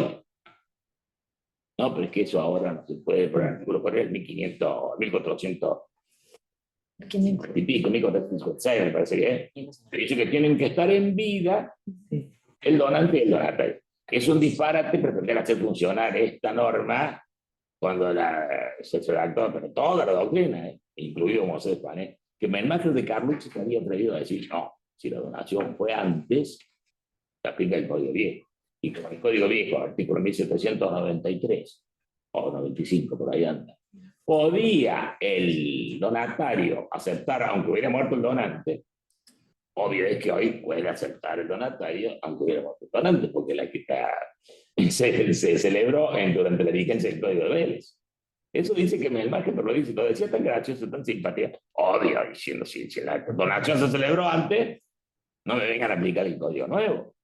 Sería una ley ex post facto. Ya ocurrió eso, y en ese momento era perfectamente factible hacerlo. Tenemos que respetar esa voluntad puesta en el donante que prometió, que ofreció, no prometió. ¿Ya? Esa es la justicia, ¿no? Y no me cabe duda que eso hubiera sido lo justo. Lo cierto es que me imagino que Carlos dice, yo estaba chido. Y me acuerdo que estábamos dando una charla que organizaba Malaquitaca y me hacen la pregunta. Y yo dije, no sabía que me imagino que Carlucci pensaba así. Y dije, no, obviamente, frente a la pregunta, y digo, obviamente, si la donación se celebró antes, corresponde aplicar ese derecho, que es una cosa lógica, no hace falta ni que el legislador lo diga. Pero resulta que estaba este artículo que decía que tenían que estar en vida. Bueno, pero eso será para las donaciones que se hagan en el entorno de nuestro nuevo código. Me voy a mi casa, salí de ahí porque alguien me dice, porque es lo mismo que dice que creo que fue la misma Malaquita, que me imagen sostiene lo mismo que decir, pero está discutido. Yo no sabía que estaba tan discutido. Cuando me voy, me meto a internet, efectivamente encuentro el video de que no me acuerdo ni dónde, pero estaba que me imagen diciendo, como le acabo de decir, obviamente se aplica el código civil. Lo consulta el Colegio de Escribanos del Capital Federal, Moisés Panet. Y Moisés Panet dice, de ninguna manera aplica el artículo 7, que es espantoso. Porque ese artículo 7, que es casi matemático, no tiene en cuenta la justicia. Es increíble que una ley no tenga en cuenta lo que es justo. Entonces, aplicando con rigor matematicista, diría yo, el artículo 7, pareciera que pero obvio que un buen juez tiene que resolver en base a la justicia. Justicia expresamente lo dice. Si la ley y la justicia se encuentran, están encontradas, no lo dudo, dice Coutille. Yo a veces digo Coutille, Coutille, hay que tirar la trompa porque es el apellido, Eduardo Coutille era uruguayo. Entonces, Couture dice allí, si la ley y la justicia se encuentran encontradas, no lo dudes, pronúnciate a favor de la justicia. Eso es lo que cualquier jurista tiene que decir. ¿Por qué Moisés se le ocurrió lo contrario? Yo tengo mi teoría, porque estaba indignado con el nuevo código. Adorábamos el código de Vélez. Entonces, casi inconscientemente, porque incluso me enojó cuando yo se lo ponía. Digo, perfecto, está aplicando el 7, pero es justo lo que dice el 7, por supuesto que sí. Porque a quien se le había ofrecido la donación no tenía nada. ¿Por qué no hizo un testamento? Y digo, no hizo el testamento porque en el entorno de Versace no hacía falta. Podía donarlo, ofrecerlo en donación y que aceptar después. Por eso no hizo un testamento. No cometió ningún ilícito. A lo mejor la norma era mala, pero era ley. Claro. Dura lex el lex. De manera tal que había una legitimidad. ¿Qué pasa si hoy viene como me ha pasado a mí no hace mucho, ahora unos 15 días? Escribano, quiero que haga la aceptación de en los tiempos de Vélez. Oye, no, pero no se puede registrar. Y si no se puede registrar, yo voy a ser responsable. Fíjense cómo viene ahí el temor, ¿no? Ustedes saben que si no tenemos todas las escrituras registradas, cuando nos vamos a jubilar, sobre todo que ya estamos cercanos, tenemos terror de tener una escritura no escrita. Se puede salvar explicando cuál es el motivo por el que no se registró, y si logramos convencer a la caja, a lo mejor no tengamos el obstáculo. Pero hay todo un problema con una escritura no registrada. Entonces, minuta insistida. ¿Se podrá minuta insistida? Sin lugar a dudas que sí. Si no, ¿cómo hace el sujeto que quiere plantear la inconstitucionalidad de la norma? Señor juez, acepté, mejor dicho, intenté aceptar. Cuando fui al registro, el registro me negó el ingreso diciendo que se aplica el artículo 7. No se aplica el artículo, y le tiro toda la doctrina, que hay muchas también. Gastón y Castelnau, entre ellos. Yo al principio creía que éramos nada más que los dos, porque Gastón me dice, somos los únicos que pensamos así. No, después que sin indagar. E incluso hay fallos jurisprudenciales que han resuelto dándole validez a la aceptación posterior a un muerto el donante. O sea que el tema está cuestionado. Si a ustedes les llega el caso, lo van a aceptar, lo más probable es que digamos que no, porque no queremos el problema, ¿no? Siempre me acuerdo de Silvia Mantegani, que tenía una especie de prologio castellano en cordobés, que decía, antes que tener un derecho es mejor no tener un problema. Me parece tan sabio el prologio de la Silvia Mantegani. Entonces, si hacemos esto, vamos a tener problemas, porque vamos a estar con la intriga de que no podemos escribir el título. Pero es uno de los argumentos que perfectamente pueden funcionar. Esta minuta, ¿qué forma tiene que tener la minuta insistida? Yo estimo que tiene que ser instrumento privado porque es lo más práctico, pero nada impide que se haga el público. A veces cuando sobra, cuando la forma excede, se sospecha. Yo creo que les he contado ya de un fallo donde el juez, era un mueble muy caro, de colección, y se había hecho por escritura pública. Entonces, el juez dice, curiosamente, no dice curiosamente, se hizo por escritura pública y pone 3 puntitos. Esos 3 puntitos para mí fue un regocijo total. Porque con esos 3 puntitos quiso decir, ¿por qué usó la escritura pública? Nos da la idea de que hubo una simulación y quiso por la fecha. Esa nos da la idea, ¿no? Que es una simulación en realidad. Y los 3 puntitos, eso que yo dudo de la legitimidad del juez para poner 3 puntitos. Porque no era decir, previtatis causa, no sigo hablando, sino, algo así, dice, curiosamente se hizo por escritura pública y 3 puntos. Sospechamos que puede hacer una simulación. Acá, volviendo a lo nuestro, ¿qué forma tiene que tener la minuta? Bueno, puede ser pública o privada. Si la hacemos por escritura pública, obvio no podemos hacerlo nosotros porque estamos contratando, es un contrato de liberación de responsabilidad que como vemos es perfectamente listo, artículo 1720. Entonces nos vamos a tener que ir al escribano amigo y decirle, mira, quiero que me redactes un convenio entre fulano tal que está por aceptar una donación después de muerto el donante, conmigo que me va a pedir que redacte ese escrito, a pesar de que yo le he informado de que no se va a poder inscribir probablemente nunca. Y me libera de la responsabilidad que puede significar el no poder inscribir. ¿Tiene validez? Pero por supuesto que sí. Forma de escritura pública. Ahora, meterlo dentro de nuestro título, no podemos meterlo dentro. Porque si lo metemos dentro de nuestro título, se va a aplicar el 291. Yo no creo que se pueda decir que anula el contrato, pero sí anula la cláusula. El 291, bueno, ya lo saben, es ese que dice no carece de validez el instrumento público donde el autorizante es parte de su pariente. Sin embargo, en España se usa meterlo dentro del instrumento. Y tiene una norma similar y no ha generado problemas. Entonces, nosotros a veces lo ponemos, pero al puro efecto informativo del sujeto. Por ejemplo, estoy seguro que casi todos ponemos a deuda por impuestos, hará cargo jurado, y se libera de responsabilidad autorizante. Esa liberación de responsabilidad no hay que decírselo a las partes, porque no vengan a reclamar, ¿no? Pero obviamente no tiene ningún efecto jurídico. Si va al juez lee el 291 y dice, no, esto no. El contrato se anula todo, no, pero la cláusula carece de validez. Hasta podemos llegar a imaginar que en el momento no la leyó. El que tiene la obligación de deberlo la salteó, de mala fe la salteó para que no le leyera la parte. La lectura del acto tiene un fin intuitivo, que realmente se conozca y es lo que realmente vincula. El dueño del lago habla de cuando no se leyó, por más que esté firmado, el acto no vaya. Vayamos a probar que no se leyó. Pero si no se leyó, el acto es nulo. Y le llamamos los romanos excepcio de cedula non lecta, excepción de escritura no leída. Luego, si no la leyó, el acto no vale. El tema es que no lo podemos probar. Fíjense que el artículo 305, la primera lectura, dice que tiene que constar en el título la lectura del acto. A mí me gustó más que dijera, como decía Vélez, el escribano debe leerlo. Y que aplicáramos la doctrina que dice que todo lo que el escribano debe hacer, técnica de acción, no solo el escribano lo haga, sino que haga figurar que lo hizo dentro del título. Entonces se ve, técnica de acción, la ley dice que tiene que ser tal cosa. Técnica documental, la redacción diciendo que se hizo.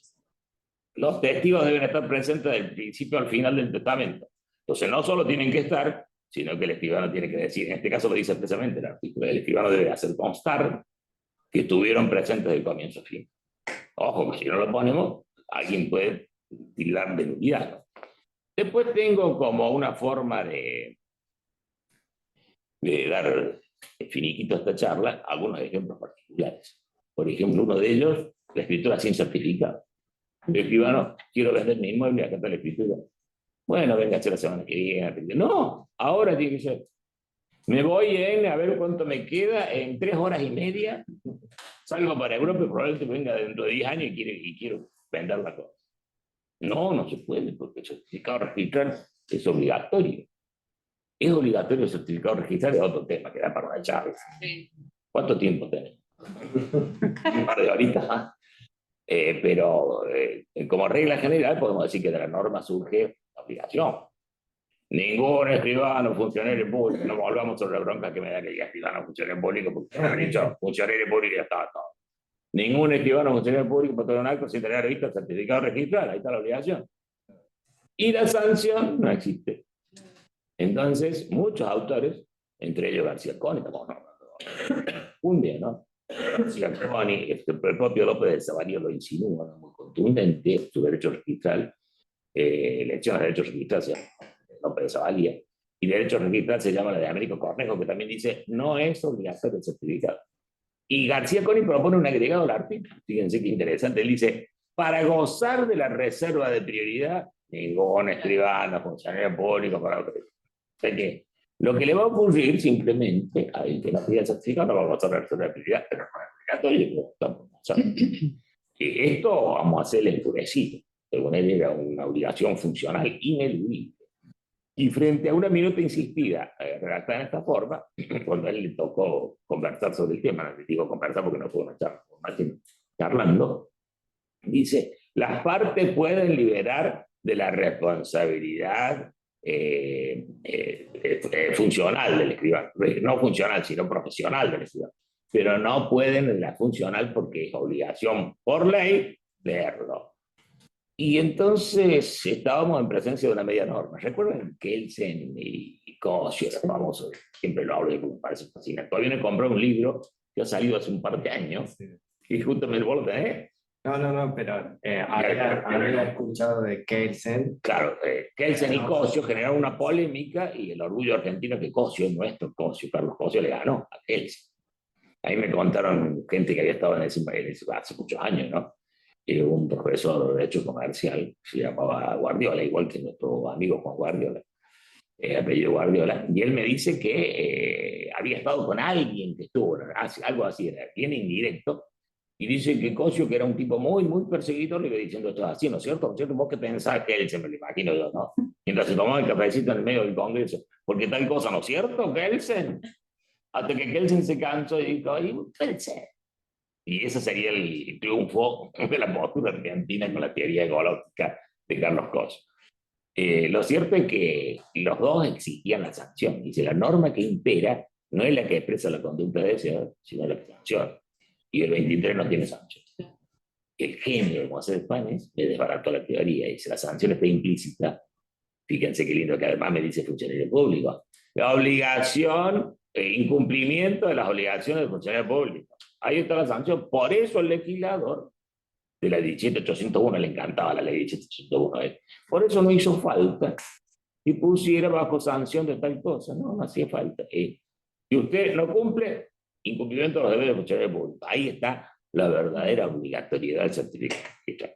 Por eso para Moisés, una liberación del certificado fiscal significaba liberarse de las responsabilidades civiles, pero funcionales no. Es decir, el Tribunal de Disciplina, un juez en su caso, podría llegar a condenar a este escribano que incumplió con su función.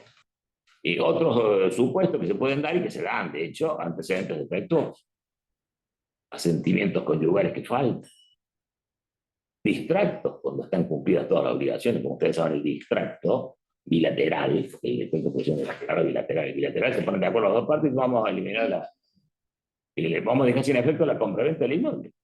El inmueble vuelve y el registro lo pone como causa de adquisición del anterior dueño, distracto, y el distracto no es una causa de adquisición, tendría que tachar todo y poner el asiento anterior, renacer el asiento anterior con todas sus características. Ojo, tolerando todas las modificaciones que ha habido, pero es en definitiva la misma causa aquella la que renace.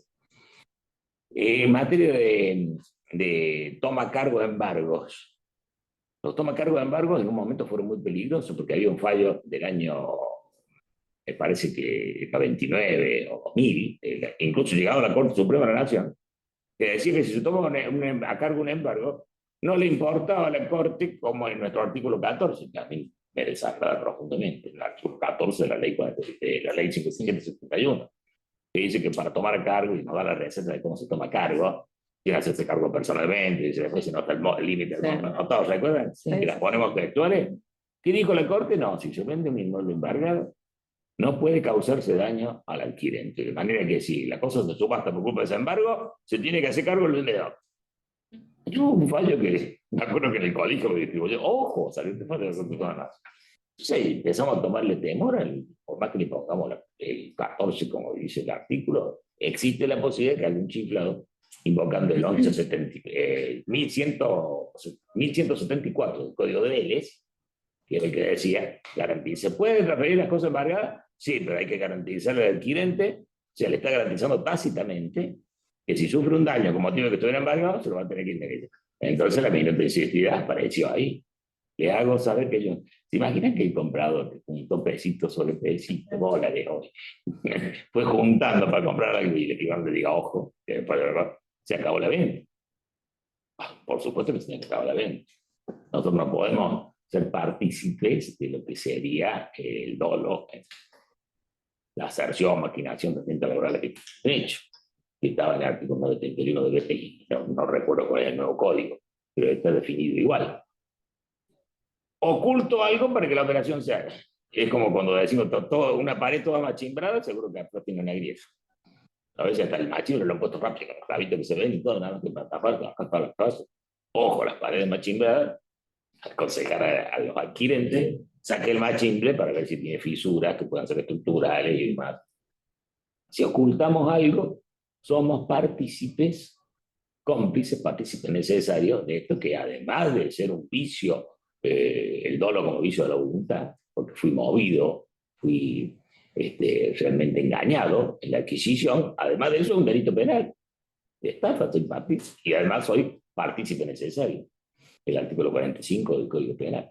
De manera que el secreto profesional dentro de la audiencia no funciona, esto también lo tenemos estudiado, que se ha hecho un cuadrito. Adentro de la audiencia, obligación de informar. Cuando viene la parte y dice, vea, la casa se hundió, pero los requisitos también que no se nota nada, no diga nada el comprador. En el acto, que es otro escribano, pues, como yo ya lo sé, tengo la obligación de informarle al adquirente. Entonces, tomamos seriedad, que la función nuestra sea realmente una función pública y enorgullecedora, me salió la palabra, que nos enorgullezca que estamos cuidando estas cosas. Entonces, todo esto sería dentro del toma cargo de embargo, deudas por impuestos. Vieron que la ley 22.427 dice que si se adquiere la cosa con deuda por impuestos, tanto el vendedor como el adquirente son responsables solidarios. Eso también hay que explicárselo. Yo lo compro con deuda de impuestos, pero el vendedor lo va a pagar, él me ha prometido. No, ojo, que por más que lo haya prometido, para el ente recaudador son responsables solidarios los dos. O sea, la municipalidad, la provincia pueden ir a reclamárselo a usted, aunque esté firmado en la escritura que se hace cargo el comprador o el vendedor respectivamente. De manera que allí, si ponemos esto, minuto insistir, conozco el riesgo de asumir el pago de impuestos, como ya habíamos dicho antes. Un poder, esto se da muchísimo, poder especial post-mortem. Vieron el cambio fundamental que significó pasarse el Código Civil y Comercial dentro de lo que era Vélez en 1977, y que ahora hay una pequeña diferencia en el 380. Pero lo cierto es que siempre tiene que haber una causa legítima, un interés legítimo, dice el código. Yo me gustó más que dijera causa legítima, un interés legítimo en alguna de las partes, y hace todo un juego de combinaciones, interés de la parte de un tercero, del adquirente y un tercero, simplemente el tercero, del adquirente, el tercero, como 4 o 5 combinaciones. Lo que es necesario es que haya un interés legítimo que es una causa.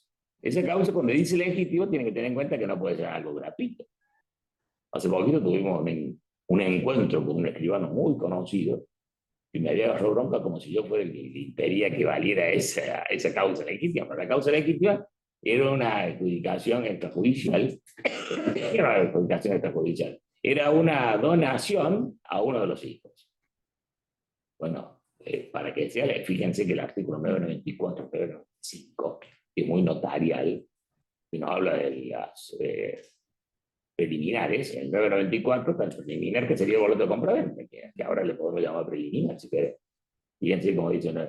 Los contratos preliminares deben contener acuerdos sobre elementos esenciales particulares que identifiquen el contrato definitivo. El contrato definitivo va a ser consagrado en la escritura pública, en la compraventa. El plazo de vigencia, las promesas del año, toda esa doctrina que hubo sobre que vaya un año. Y después dice aquí la promesa de celebrar un contrato. Las partes pueden pactar la obligación de celebrar un contrato futuro. El futuro contrato no puede ser de aquellos para los cuales se exige una forma bajo sanción de nulidad. 1552 es el que lo dice. Bajo pena de nulidad, la donación de inmuebles debe hacerse por escritura pública. Si no la hice por escritura pública, instrumento privado, no vale. De manera que el preliminar de donación no existe. El boleto de donación, llamarle en términos que te va fácil, no existe. Todo lo que sea donación no puede ser objeto de un poder especial y irrevocable. Ahora, el escribano tiene que tener constancia de cuál es el interés legítimo. Ahí va la pregunta. En mi opinión, ¿no? Mientras las partes digan que existe un interés legítimo, no tiene por qué meterse el escribano. Y el motivo era también para eludir la fecha del pago del impuesto a la transferencia, para la ganancia. Porque si yo decía en el boleto que me entregaba la posesión, tenía a la vista, tenía que sostenerle la ganancia y no quería. No existe el boleto. El interés legítimo existe. ¿Yo lo verifico o no? Bueno, si me quedo inquieto, redacto un minuto insistir. Y lo puedo hacer ese poder, pero por supuesto que sí. Es decir, se deja constancia que se informó que tiene que haber un interés legítimo, que las partes aducen que está, pero el cotizante colectiva no le consta porque no lo tiene. El instrumento sería plenamente válido mientras esté el interés legítimo. Pero nada nos dice que tengamos ni que transcribir el interés legítimo, ni que digamos qué fecha se celebra el contrato, ni nada. Podemos hacerlo perfectamente. Obligaciones accesorias a la transferencia, sí, otro ejemplo. Derechos personales, el vendedor se compromete a pintar el inmueble antes de entregarlo, todos esos son derechos personales. Tenemos que hacerle saber que no le va a ser necesariamente cumplido esos derechos personales, lo va a tener que ejecutar por otros medios. No somos responsables de eso. Y bueno, y con esto ya terminaríamos. No sé si alguien quiere hacer alguna acotación. Con esto ya terminaríamos y estamos por abiertas las sesiones del Instituto de Cultura Local.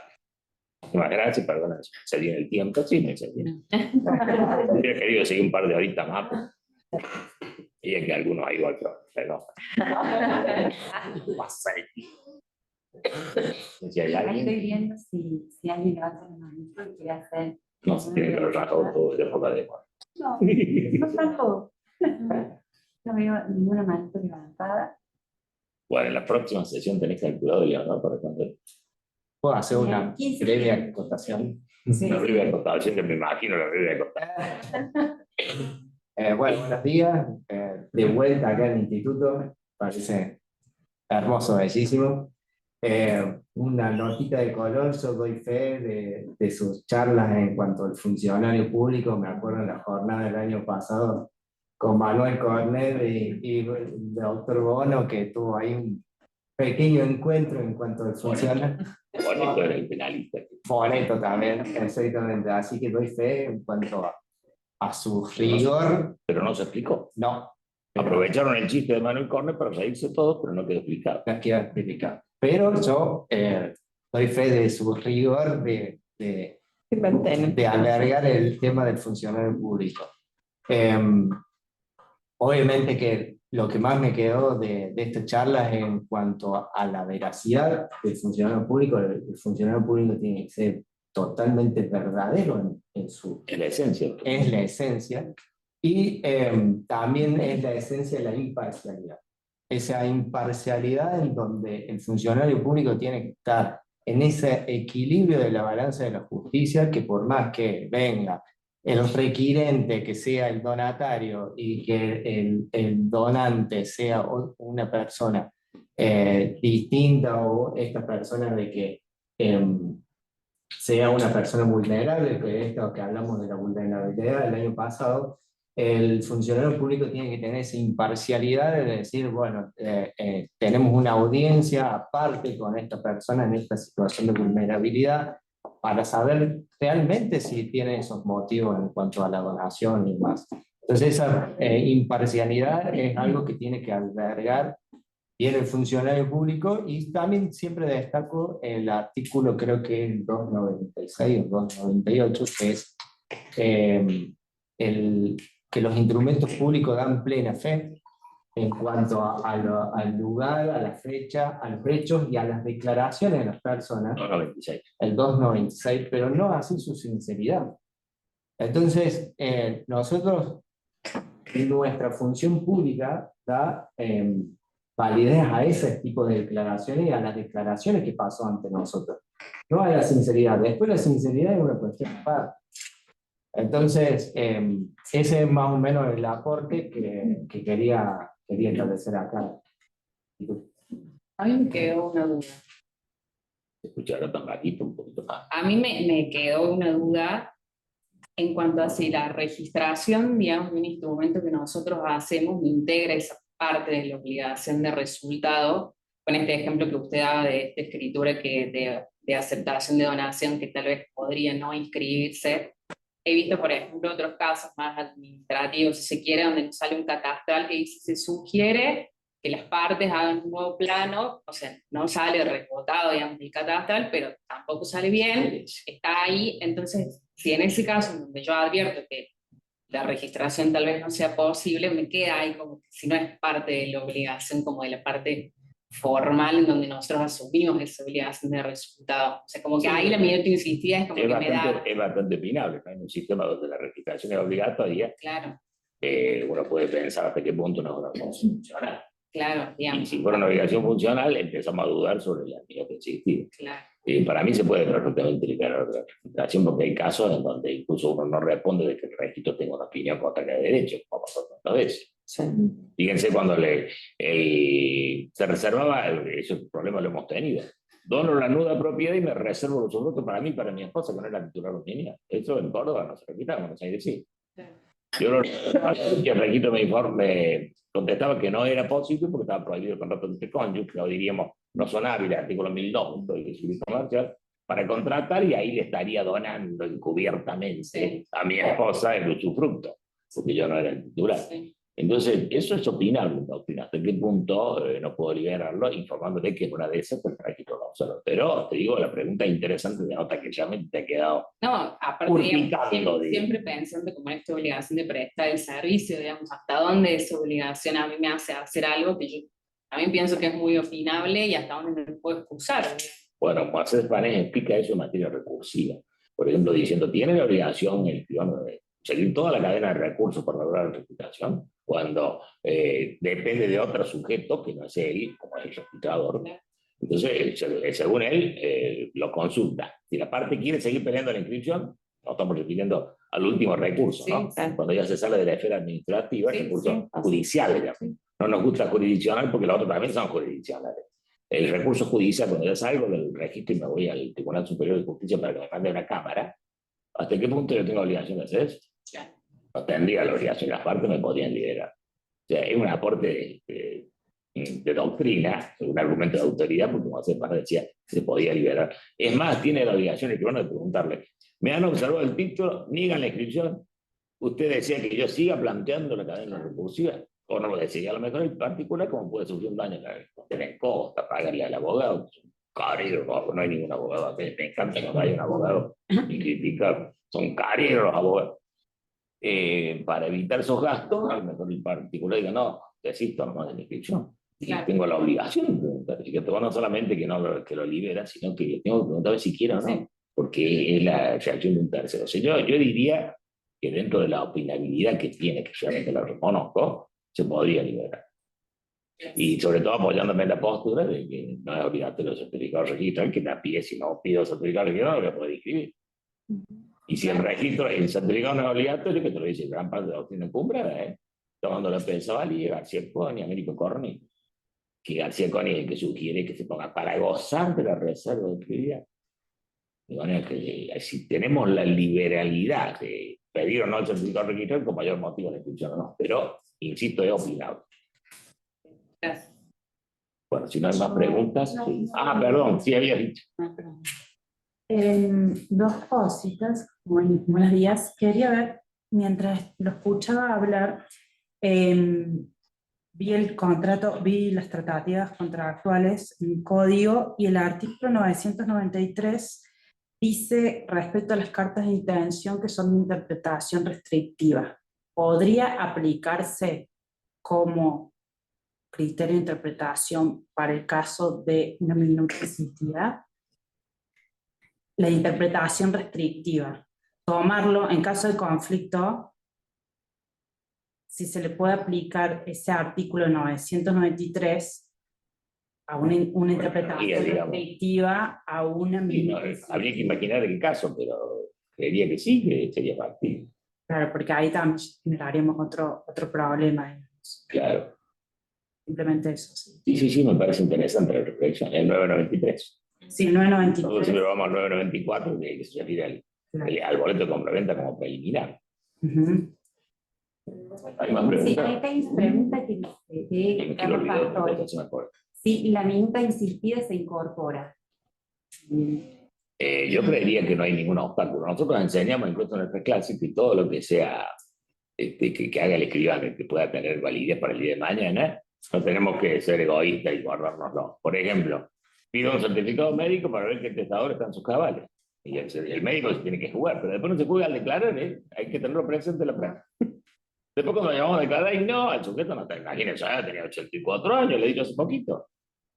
¿Y quién puede estar muy en sus cabales a los 84 años? Y vos cuando tengas 84 años me vas a ganar decirle a mí, porque ahí va a decir que está en tus cabales. Pero mientras dio un certificado diciendo que estaba en pleno uso de su razón. Te lo digo como experiencia, ¿no? O sea, el médico sí se pone muy engrupido y está en pleno uso de su facultad. Cuando le llama el juez, dice, no sé. Increíble la liviandad, ¿no? No es por criticar a todos los médicos, pero en este caso pasó así, un médico conocido. Diciendo después cuando va el juez, no sé si se trataba. De manera que nosotros sostenemos que todo lo que hace el escribano para reforzar, en este caso de duda de la capacidad, lo tiene que agregar, no lo puedo guardar yo. La idea es, y si triunfa la acción de nulidad, porque no estaba en sus cabales quien firmó, el escribano, aunque ese sea su título, se pone contento, se sonríe, dice, qué suerte. Nosotros no tenemos que ser egoístas y que valga lo nuestro, tenemos que listarnos para que el juez lo analice, lo estudie, y si hay una causal de nulidad, por favor, su señoría, pronúnciela. No deje que valga un título. No va a ser culpa mía, porque yo lo hice bien, pero yo no entendí o no supe que estaba enfermo el sujeto. En este caso, para suplir mi incapacidad, porque no soy psiquiatra, me busco un médico que me diga que está en pleno uso de su facultad. El médico me dice que está en pleno uso de su facultad. Requete diligencia. Obvio que no puedo ser responsable. El responsable es el médico que dio el certificado sin haberlo analizado. Y después lo dan cuando está ante el juez para eliminar su responsabilidad. Ha dicho que, y no sé, el juez, ahí se metió y es responsable. Porque dijo una cosa y después la desdijo. En la teoría de los propios actos, incluso. En 1067. No puede, el juez no lo debe oír. El juez debe estar al primera declaración. Ahora, el juez habrá leído el 1067, vamos a ver, porque eso está facho. Si ha leído el 1067 y no se debe oír, no desconoció la firma del certificado, luego todo lo que está arriba de la firma, artículo 288, ha sido acertado. Si ahora dice, no sé si está, no lo oigo, doctor, lo que usted está diciendo, no lo debo oír por la teoría de los propios datos, que aparece cierto sesgada tangencial en la parte de los contratos, la protección de la confianza, pero sin lugar a dudas que la recepción pura de la teoría de los propios actos. Venire contra factum proprio nulli consentitur. A nadie le está permitido ir en contra de su propio acto. Dijo que estaba capacitado y que estaba en pleno uso de su facultad, hoy no puede decir eso. Me parece básico en el mundo del derecho. Y si dice que ahora no sabe si tuvo o no tuvo, hubo una falsedad que no será la falsedad instrumental nuestra, porque es privado, pero una falsedad que lo hace posible 2 años de ejercicio. Usted posibilitó una redacción de testamento cuando irresponsablemente dijo que estaba en pleno uso de su facultad, para ser responsable civilmente. Por impericia, ahí sí vamos al 1724. Una nota aclaratoria puede ser, aunque quizás sea obvia, digo, si aunque se trate de un contrato bilateral, la minuta insistida no necesariamente debe ser firmada por ambas partes, puede ser solamente una de ellas. Y sí, porque el que lo va a usar no hace falta que lo firme, si lo estoy usando, de última le pongo el gancho antes de ir al juicio. Obvio, siempre tiene que haber un doble ejemplar. Aparicio dice que el No, código... me refiero por ejemplo, si una compra y venta, no necesariamente ese minuto lo debe firmar comprador y vendedor, sino una sola vez. No, el supuesto damnificado, como dice el 1720. La prevención a quien pueda sufrir un daño. Si quieren firmar los dos, mejor, porque después va a decir, usted hizo la escritura, ¿por qué no me dijo que yo no tenía un buen título? No que convenga que la firmen los dos, claro, según el caso, ¿no?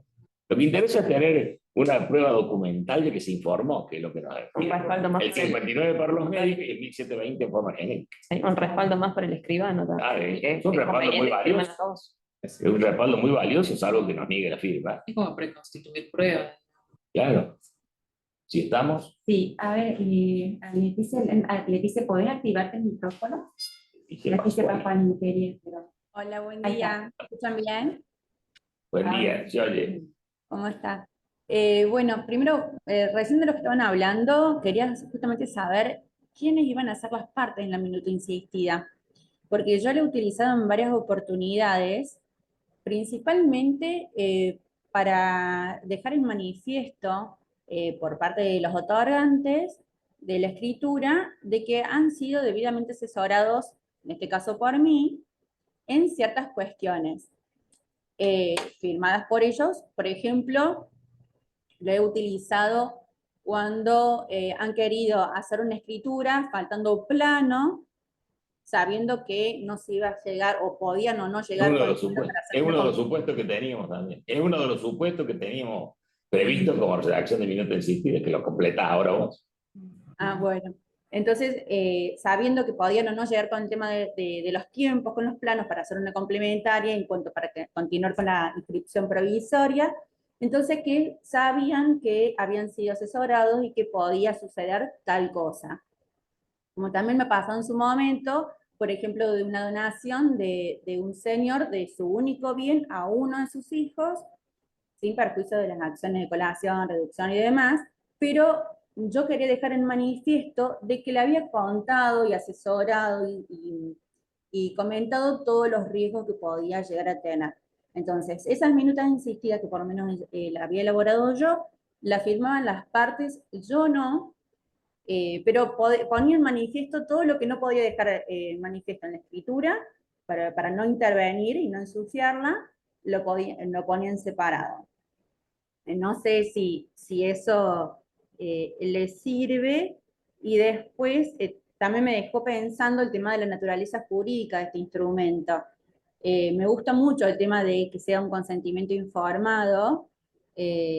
No sé si pondría otro tipo de elementos, por ejemplo, como habíamos dicho, de algunas cuestiones de derecho personales o obligaciones accesorias, que eso sí lo suscribiría entre las partes y lo pondría eh, por instrumento separado, pero más bien como un consentimiento informado de todo lo que ha sido asesorado y que no consta en ningún otro lugar. Sí, yo creo que Saucedo te diría que si no tiene la firma de una de las partes, no es un contrato, es un certificado. Así le llama él, el certificado se caracteriza por no tener toda la firma, ¿no? Pero lo que a nosotros nos interesa es poder probar que se le informó y que lo tiene que decir la parte interesada. De manera que me parece intrascendente que lo firme el escribano o no, y que lo firmen las dos partes, por lo menos la que puede resultar perjudicada, esa sí diría yo que lo tiene que tener, que es como la redactan los españoles, ¿no? Le informan al sujeto que puede correr riesgo. El tema es que, por ejemplo, cuando lo meten en la fórmula, que nosotros recomendamos que no se haga, para decir el señor fulano de tal conoce el riesgo de tal cosa y la acepta y libera de responsabilidad para el que no autoriza. Pero ¿quién es el que lo tiene que hacer? El que podría resultar perjudicado. Que las partes que lo firman nos parece intrascendente. Es importante que lo firme el que podría resultar damnificado. ¿Tenemos más? Sí, me gusto. ¿Podés habilitarte el micrófono? ¿Qué tal? Buen día a todos. Bueno, escribano Ventura no puede hacer la última apreciación de la charla. A ver, no sé si voy a hacer yo, a lo mejor hay más, pero yo una sola cosa quería decir del disertante, porque estoy sorprendido de que no dejo de sorprenderme, de que siempre, miren que lo he escuchado mucho a Gabriel, he sido alumno, o sea que hace muchos años, ven las caras estas, y hay temas que los escucho ya muchas veces. Lo del funcionario público lo he escuchado muchas veces, Gabriel, ¿no es cierto? Pero siempre tenés un dato más, siempre tenés una cosa más que agregar y Yo creí que siempre iba a es bajar la caña, pero interesante. no. ¿Eh? Yo creí que iba a bajar la caña, pero no. No, no, porque algunos podrían Eso decir, que ¿viste? quiero Como Mirta tanto, Legrand, por que eso. se renueva el auditorio, entonces se puede hablar de vuelta, pero no, siempre agregás algo más, siempre hay algo interesante, siempre hay algo positivo que sacar. La verdad que siempre termino aprendiendo algo y bueno, quería rescatarlo. Y Bueno, una muchas cuestión gracias. también a tener en cuenta, Muy bien. que el tema de la minuta insistida no va para la eficacia del contrato, ¿no? La eficacia contractual, digamos, de cómo termina el negocio entre las partes. Y esto también lo digo porque les cuento una experiencia. Me llamaron hace como un año o dos, me llamaron a uno de estos periodos de mediación obligatoria, ¿no? Les cuento el caso, digamos, había hecho una escritura de un lote en Potrero Garay, cerca de la ruta. Pido todos los informes, como siempre, catastral bien, registro bien, hago la operación bien. Eran unos herederos que vendieron por tracto de propiedad un inmueble que era de los padres. Bueno, hasta ahí todo bien. Bueno, la cuestión es que me llaman, digo, ¿para qué será? ¿Cómo será? ¿Qué habrá pasado?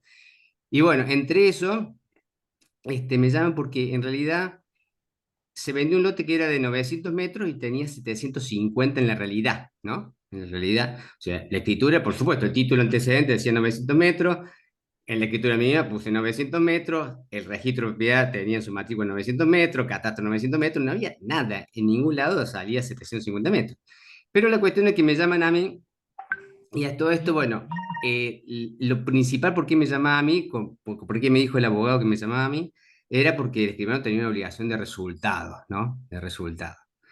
Entonces, viste, ya, viste, cuando decís, bueno, más allá de lo discutible de la situación, le digo, vos pensás que me estás llamando a mí, pero porque vos tenés derecho a exigir que te den esos 900 metros, porque el título estaba bien hecho, el título es perfectamente válido, estaba bien hecho, y tenés justamente una acción para reclamar lo que a vos te corresponde negocialmente, digamos, porque justamente el título está bien hecho. Y esto digo, como ejemplo decía, imagínate, yo no te garantizo la eficacia tampoco de los negocios, ¿no? En el sentido de que si hacemos una compraventa con saldo de hipoteca y no te pagan, yo no estoy ahí para decir, bueno, te voy a pagar yo porque no te pagaron a vos. O sea, no es una cuestión esto de resultados de todo. Te estoy, digamos, dando un título válido, plenamente válido y todo. Entonces, esta cuestión, ¿no? Que ya nos hace responsables de todo, ¿no? Y ni siquiera pueden ver las ventajas, digamos, que tienen de haber concurrido un escribano que le hicieron la escritura como la gente. Pero bueno, eso para tener en cuenta, digamos, que si esa minuta existida no tendría- Eso ratifica más la idea de que en realidad no es una obligación de resultado. Pero Claro. aparece lo de la eficacia que te puede interesar en el 744, no sé si lo leí. Ahí te hacen las tres formas de obligación de resultado, una de ellas es garantizando también la eficacia, que podría estar comprendido en ese caso, pero hay que pactarlo. Hay que pactarlo. Eso te aparece en la obligación en el 744. Che, si no hay más preguntas, diga ahí. No, no veo. Si no hay más preguntas, Bien. aprovecho, no se me vayan, porque dije que los invitaba a la sesión de la Academia Nacional de Derecho cuando se incorpora el doctor Rodrigo Padilla. Y es el martes venidero, o sea que uno. El 1 de abril a las 18 horas, Academia Nacional de Derecho, Artigas 72. Artigas 72, Academia Nacional de Derecho. Es abierta en realidad la academia, pero la gente no se entera. Yo creo que esto puede ser bastante importante porque el tema que va a desarrollar Rodrigo Padilla es el boleto de compraventa, los problemas actuales. O sea que creo que y de primerísimo nivel el chico, todavía 50 años. Somos jóvenes. De primerísimo nivel el disertante, de manera que puede ser, creo que puede ser uno. Aparte que también le damos una muy bienvenida a Córdoba, si es un auditorio importante, ¿no? Pero obviamente no es lo central, sino que creo que puede ser rico. 18 y 30. 18 horas, el 1 de abril, Artigas 72, Academia Nacional de Derecho. Él se viene a incorporar a la academia como academia correspondiente por Tucumán.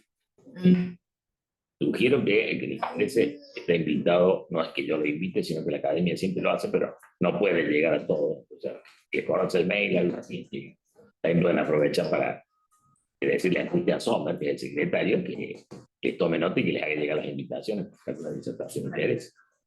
Eso está abierto, pero normalmente van nada más que los académicos y algún amigo de la academia. Y me parece una pena porque son buenas disertaciones. Bueno, si ya hemos terminado, entonces ya se les notificará la próxima sesión. Sí, en 15 días. En 15 días tenemos la próxima sesión, se les notificará. Aquí la escribana Leonor Benedetto es la que se encarga de buscar voluntarios para la disertación. Voluntarios con comités. Que quedó en pantalla y podría ser uno de los. Muchas gracias a todos y nos vemos entonces dentro de 15 días.